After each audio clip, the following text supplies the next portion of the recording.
முன்னாள் முதலமைச்சர் கருணாநிதியின் நினைவு தினத்தை ஒட்டி சென்னை அண்ணா சாலையில் உள்ள ஓமந்தூரார் அரசினர் தோட்டத்தில் அமைந்திருக்கூடிய அவருடைய திருவுருவ சிலைக்கு முதலமைச்சர் மு.க.ஸ்டாலின் மலர் தூவி மரியாதை செலுத்தி வருகிறார். அந்த காட்சிகளை பார்ப்பதற்கு முன்னதாக தற்போது அங்கு இருக்கக்கூடிய திமுக தொண்டர்களையும் சந்தித்து வருகிறார். அந்த காட்சிகளை பார்த்துக் கொண்டிருக்கிறோம்.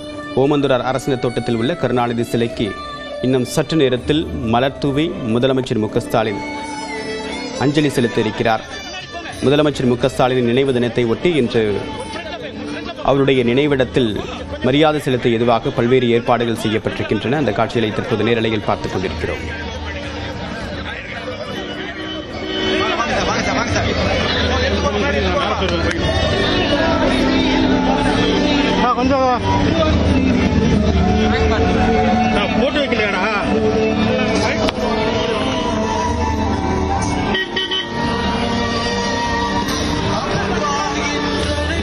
விவரங்களோடு நிகழ்ச்சிய சிறப்பு செய்தியாளர் தமிழரசி விவரம் என்ன? தேவப்பிரியன், தமிழ்நாடு முன்னாள் முதலமைச்சர் மறைந்த கருணாநிதியின் 7ஆம் ஆண்டு நினைவு தினம் இன்று கடைபிடிக்கப்படுகிறது. இதனையொட்டி திமுக தலைவரும் முதலமைச்சருமான மு.க.ஸ்டாலின் தலைமையில் திமுகவினர் அமைதி பேரணியாக சென்று கலைஞர் கருணாநிதி நினைவிடத்தில் அஞ்சலி செலுத்த இருக்கின்றனர். இதற்கு முன்னதாக சென்னை ஓமந்தூரார் மருத்துவமனை வளாகத்தில் அமைந்திருக்கக்கூடிய கருணாநிதி சிலைக்கு முதலமைச்சரும் திமுக தலைவருமான மு.க.ஸ்டாலின் அலங்கரிக்க வைக்கப்பட்ட கருணாநிதியின் படத்திற்கு மலர் தூவி மரியாதை செலுத்தினார். இந்த நிகழ்வில் திமுக சட்டமன்ற நாடாளுமன்ற உறுப்பினர்கள், மூத்த அமைச்சர்கள் மற்றும் திமுக மூத்த நிர்வாகிகள் உள்ளிட்டோர் கலந்து கொண்டனர். தற்போது இங்கு ஓமந்தூரார் வளாகத்தில் இருந்து பாலாஜா சாலை வழியாக காமராஜர் சாலையில் அமைந்திருக்கக்கூடிய கருணாநிதி மற்றும் அண்ணா நினைவிடத்தில் மலர் வளையம் வைத்து அஞ்சலி செலுத்தப்படக்கூடிய நிகழ்வு நடைபெற இருக்கிறது. தற்போது இங்கு ஓமந்தூரார் வளாகத்தில் இருக்கக்கூடிய கருணாநிதியின் சிலைக்கு மரியாதை செலுத்திவிட்டு தற்போது பேரணியானது புறப்பட்டிருக்கிறது. பாலாஜா சாலை வழியாக இந்த பேரணி நடைபெற இருக்கிறது. முதலமைச்சர் தலைமையில் இந்த பேரணி நடைபெறுகிறது. சுமார் 2 கிலோமீட்டர் தூரம் பேரணி நடைபெற இருக்கிறது. இந்த பேரணியை ஒட்டி இந்த பகுதி முழுவதும் காவல்துறை பாதுகாப்பு அதிகரிக்கப்பட்டிருக்கிறது. மேலும் போக்குவரத்து மாற்றங்களும் செய்யப்பட்டிருக்கின்றன. குறிப்பாக இந்த நிகழ்வில் நாடாளுமன்ற உறுப்பினர் டி.ஆர். பாலு, முதன்மை செயலாளரும் அமைச்சருமான கே.என். நேரு மற்றும் துணை முதலமைச்சர் உதயநிதி ஸ்டாலின் மற்றும் மூத்த அமைச்சர்கள் சேகர் பாபு, மா. சுப்பிரமணியன் உள்ளிட்ட முக்கிய நிர்வாகிகள் இந்த பேரணியில் கலந்து கொண்டிருக்கின்றனர். குறிப்பாக இந்த நினைவு தினத்தை ஒட்டி திமுக தொண்டர்கள் இந்த பேரணியில் அலைக்கடலென பங்கேற்க வேண்டும் என்று கடந்த சில தினங்களுக்கு முன்பு திமுக தலைவரும் முதலமைச்சருமான மு.க.ஸ்டாலின் தொண்டர்களுக்கு கடிதம் எழுதியிருந்தார். இந்த நிலையில் ஆண்டுதோறும் இந்த அமைதி பேரணி என்பது கலைஞரின் நினைவு தினத்தில் நடத்தப்படுகிறது. அந்த வகையில் இந்த ஆண்டு தற்போது இந்த அமைதி பேரணியானது ஓமந்தூரார் வளாகத்திலிருந்து துவங்கி தற்போது பாலாஜா சாலை வழியாக காமராஜர் சாலையில் அமைந்திருக்கக்கூடிய கலைஞர் நினைவிடத்தில் இந்த அமைதி பேரணி முடிவு பெறுகிறது. அந்த அமைதி பேரணியை கலைஞர் நினைவிடத்தில் மரியாதை செலுத்திய பிறகு தொடர்ந்து இன்று பல்வேறு நிகழ்ச்சிகளிலும் முதலமைச்சர் கலந்து கொள்கிறார். இந்த அமைதி பேரணியை தொடர்ந்து இந்த பகுதியில் போக்குவரத்து மாற்றங்களும் செய்யப்பட்டிருக்கின்றன. குறிப்பாக போர் நினைவு சின்னத்திலிருந்து நேப்பியர் பாலம் நோக்கி வரக்கூடிய வாகனங்கள் காமராஜர் சாலைக்கு செல்ல அனுமதிக்கப்படாமல் கொடிமரை சாலை வழியாக வாகனங்கள் திருப்பிவிடப்பட்டிருக்கிறது. மேலும் காந்தி சாலையிலிருந்து காமராஜர் சாலை நோக்கி வரக்கூடிய வாகனங்கள் கண்ணகி சிலை வரை அனுமதிக்கப்பட்டு பின்பு பாரதி சாலை வழியாக திருப்பிவிடப்பட்டிருக்கிறது. மேலும் அமைதி பேரணி நடைபெறக்கூடிய வாலாஜா சாலைக்கு வரப்போது வாகனங்கள் அண்ணா சாலையிலிருந்து பெரியார் சிலை நோக்கி வாகனங்கள் திருப்பிவிடப்பட்டிருக்கிறது. இந்த பேரணியானது சுமார் 1/2 மணி நேரம் நடைபெறும் என எதிர்பார்க்கப்படுகிறது. தேவப்பிரியா, கருணாநிதி நினைவு நாளை ஒட்டி வேறு என்னென்ன ஏற்பாடுகள் எல்லாம் செய்யப்பட்டிருக்கு திமுக தரப்பில்? தமிழரசி,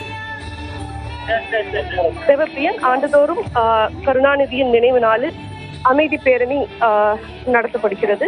அதே போல இன்று காலை திமுக தலைவர் முதலமைச்சரான மு.க.ஸ்டாலின் எக்ஸ் தளத்தில் எக்ஸ் தள பக்கத்தில் பதிவை வெளியிட்டிருந்தால் அந்த பதிவில் தலைவர் கலைஞர் முத்துவேலரும் அஞ்சுகும் அம்மையாருக்கு பூமிக்கு தந்த பிறப்பு, தந்தை பெரியாரும் பேரினர் அண்ணாவும் தமிழினத்திற்கு தந்த நெருப்பு, அவரது சாதனைகளால் சிறப்பு பெற்ற தமிழ்நாட்டை காத்திட முன்னேற்றி உறுதியேற்று கலைஞரின் ஒளியில் எல்லோருக்கும் எல்லாம் எதிலும் தமிழ்நாடு முதலிடம் என்ற இலக்கை நோக்கி வெற்றி பாதையில் நடைபோடுவோம் என்று தனது எக்ஸ் தள பக்கத்தில் முதலமைச்சர் மு.க.ஸ்டாலின் இன்று காலை கருணாநிதியின் நினைவு நாளை ஒட்டி ஒரு பதிவை வெளியிட்டிருந்தார்.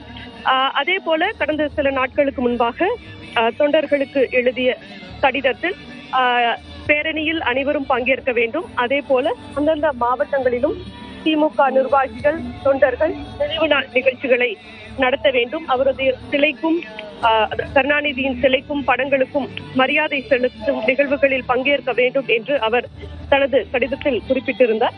இந்த நிலையில் தமிழகம் முழுவதுமே இன்று அந்தந்த மாவட்டங்களில் கருணாநிதியின் நினைவு நாள் நிகழ்வுகள் இன்று காலை முதல் நடைபெற்று வருகிறது. தேவப்ரி,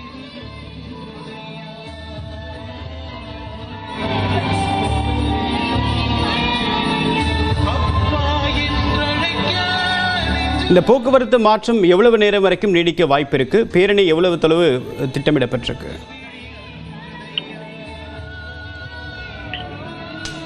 இந்த பேரணி என்பது ஓமந்தூரார் வளாகத்திலிருந்து துவங்கி பாலஜா சாலை வழியாக காமராஜர் சாலையில் அமைந்திருக்கக்கூடிய கலைஞர் நினைவிடத்தில் நிறைவு பெறுகிறது. சுமார் இங்கிருந்து 2 கிலோமீட்டர் தொலைவிற்கு இந்த பேரணியானது நடைபெறுகிறது. இந்த முதலமைச்சர் தலைமையில் நடைபெறக்கூடிய இந்த பேரணியில் திமுக மூத்த அமைச்சர்கள், சட்டமன்ற நாடாளுமன்ற உறுப்பினர்கள், திமுக நிர்வாகிகள், தொண்டர்கள் என ஆயிரக்கணக்கானோர் இந்த பேரணியில் கலந்து கொண்டிருக்கின்றனர். ஒவ்வொரு ஆண்டும் இந்த பேரணியானது கருணாநிதியின் நினைவு நாளில் நடைபெறுகிறது. இந்த நிலையில் இங்கு ஏராளமான தொண்டர்கள் இந்த நினைவு தினத்தை ஒட்டி கருப்பு உடை அணிந்து இந்த பேரணியில் கலந்து கொண்டிருக்கின்றனர். இந்த பேரணி நடைபெறக்கூடிய இந்த சாலை முழுவதும் கருணாநிதி செயல்படுத்திய முக்கிய திட்டங்கள், அவருடைய சாதனைகள் பதாகைகளாக வைக்கப்பட்டிருக்கின்றன. மேலும் இந்த வாலஜா சாலையில் மாற்றுத்திறனாளிகள், அதே போல குழந்தைகள், மாணவர்கள், அவர்களுக்காக செயல்படுத்தப்பட்ட திட்டங்கள் இவற்றை வெளிப்படுத்தும் விதமாக இந்த பேரணியில் அவர்களும் ஆங்காங்கே நிறுத்தப்பட்டு அந்த சாதனைகள் என்பது வைக்கப்பட்டிருக்கின்றன. இந்த பேரணி என்பது சுமார் ஒரு அரை மணி நேரத்தில் நிறைவு பெறும். அந்த காலை நேரம் என்பதால் இந்த பேரணி நடைபெறக்கூடிய இந்த நேரத்தில் போக்குவரத்து நெரிசல் ஏற்படாமல் இருப்பதற்காக போக்குவரத்து மாற்றங்கள் என்பது செய்யப்பட்டிருக்கின்றன. குறிப்பாக வாலஜா சாலை, அதே போல காமராஜர் சாலை ஆகிய அண்ணா சாலை, இந்த சாலைகளில் இந்த போக்குவரத்து மாற்றம் என்பது செய்யப்பட்டிருக்கிறது. ஒரு அரை மணி நேரத்திற்கு இந்த பேரணி என்பது நடைபெறும். இந்த பேரணியை ஒட்டி இந்த பகுதியை சுற்றிலும் ஏராளமான காவல்துறையினர் பாதுகாப்பு பணியில் ஈடுபடுத்தப்பட்டிருக்கின்றனர். மேலும் போக்குவரத்தை ஒழுங்கு செய்யவும் போக்குவரத்து காவலர்களும் அதிக அளவில் பணியில் ஈடுபடுத்தப்பட்டிருக்கின்றனர். தேவப்பிரியன், முன்னாள் முதலமைச்சர் கருணாநிதியின் நினைவு தினத்தை ஒட்டி திமுகவுடைய முக்கிய நிர்வாகிகள் தற்போது அவருடைய நினைவு தினத்தில் பேரணியாக சென்று கொண்டிருக்கின்றனர். அவருடைய நினைவிடத்தில் அஞ்சலி செலுத்துவதற்காக செல்லக்கூடிய தமிழ்நாடு முதலமைச்சர் மு.க.ஸ்டாலின் மற்றும் மூத்த அமைச்சர்கள் அந்த பேரணியில் பங்கேற்றிருப்பதை நேரலையில் பார்க்க முடிகிறது. எவ்வளவு பொதுமக்கள், எவ்வளவு கட்சிக்காரர்கள் பங்கேற்றிருக்காங்க தமிழரசி? தேவப்பிரியன், இந்த பேரணியில் ஆயிரக்கணக்கான தொண்டர்கள் பங்கேற்கக்கூடிய காட்சிகளை நம்மால் பார்க்க முடிகிறது. குறிப்பாக இந்த வாலஜா சாலை நெடுகிலுமே தொண்டர்கள் குழுமி இருக்கின்றனர். முதலமைச்சர் மு.க.ஸ்டாலின் தலைமையில் நடைபெறக்கூடிய இந்த பேரணியில் தொண்டர்கள் அணிவகுத்து செல்லக்கூடிய காட்சிகளை நாம் பார்த்து வருகிறோம். இந்த நினைவு நாள் பேரணி மற்றும் மெரினா கடற்கரையில் அமைந்திருக்கக்கூடிய கலைஞர் நினைவிடத்தில் அஞ்சலி செலுத்திய நிகழ்வுக்கு பிறகு இன்று பல்வேறு நிகழ்ச்சிகளும் திட்டமிடப்பட்டிருக்கிறது.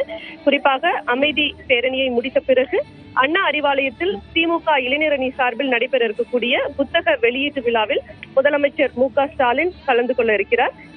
இந்த நிகழ்ச்சியில் 8 புத்தகங்கள் வெளியிடப்பட இருக்கிறது. இதை முதலமைச்சர் வெளியிடுகிறார். தொடர்ந்து கலைஞர் மாணவர் பத்திரிகையாளர்கள் பயிற்சி மையத்தையும் முதலமைச்சர் இன்று துவங்கி வைக்கிறார். இன்று இது நினைவு நாள் நிகழ்ச்சி, பல்வேறு நிகழ்ச்சிகளும் திட்டமிடப்பட்டிருக்கிறது. இந்த பேரணியை தொடர்ந்து அந்த நிகழ்ச்சிகளில் முதலமைச்சர் பங்கேற்க இருக்கிறார். தேவஸ்ரீ, அடுத்த கட்ட தகவலுக்கு உங்கள் தொடர்பு கொள்ளும் தமிழரசி. தகவல்களுக்கு நன்றி.